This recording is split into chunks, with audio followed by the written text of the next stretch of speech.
ખેડૂતોને લાઈનમાં ઊભા રાખવાનું કામ આ ભારતીય જનતા પાર્ટી કરી રહી છે। ખેડૂતો સાથે અન્યાય કરી રહી છે। સાહેબ અત્યારે ખેતી કરવાનો ટાઈમ આવી ગયો છે, માણસોના ખેતર ખેડવાનો ટાઈમ આવી ગયો છે। આજ જો ખેડૂતોને ડીઝલ નહીં મળે તો ખેડૂતો જ્યારે ખેતર ખેડવા જશે તો ડીઝલ વિના ખેડૂત ખેતર ખેડી શકશે નહીં। જો ખેતરોમાં આ ટ્રેક્ટરથી હળ હાંકવામાં નહીં આવે તો આગલા સમયમાં અનાજ પણ પાકવામાં નહીં આવે।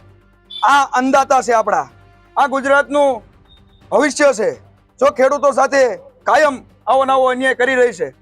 તમે જોયું હશે આગલા સમયમાં જ્યારે અતિવૃષ્ટિ આવી હતી ત્યારે ખેડૂતોને માટે યુથ કોંગ્રેસ ને કોંગ્રેસ જ્યારે રોડ ઉપર ઉતરી ત્યારે આ ખેડૂતોને ભારતીય જનતા પાર્ટીએ એક મોટું પેકેજ આપવાનું કામ કર્યું હતું। એનો સહ અને કાયમ ખેડૂતો સાથે જ્યારે કોંગ્રેસ રહી છે તો આજ પણ અમે ખેડૂતો સાથે છીએ, કાયમ કોંગ્રેસ એમની સાથે છે।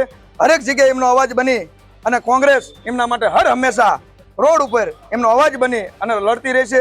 એ જ સાથે ખેડૂતોને કહેવી છે કે આગલા સમયમાં અમારી સાથે તમે બોટાદમાં એક મોટું આંદોલન કરવા જઈ રહ્યા છે ટૂંક સમયમાં, તો આપ સહભાગી બનો અને યુથ કોંગ્રેસનું બળ પૂરું પાડો। એ જ સાથે વિનંતી તમારી। છેલ્લા કેટલાય દિવસથી રાણપુરમાં જે પેટ્રોલ પંપ આવેલો છે ત્યાં છેલ્લા ઘણા સમયથી ખેડૂતો, વેપારીઓ, ટ્રાન્સપોર્ટરો બધા લાઇનમાં ઊભા રહે છે અને ક્યાંક ને ક્યાંક એવું દેખાઈ રહ્યું છે આખા દેશમાં કે ભાઈ પેટ્રોલની અછત છે। પેટ્રોલ ડીઝલની અછત હોય અને આપણા વડાપ્રધાન ઇટલીમાં જઈને મેલોડી ખવડાવે છે, પણ મેલોડી નહીં, રાણપુરના અને આખા દેશના ખેડૂતોને ડીઝલ અને પેટ્રોલની જરૂર છે।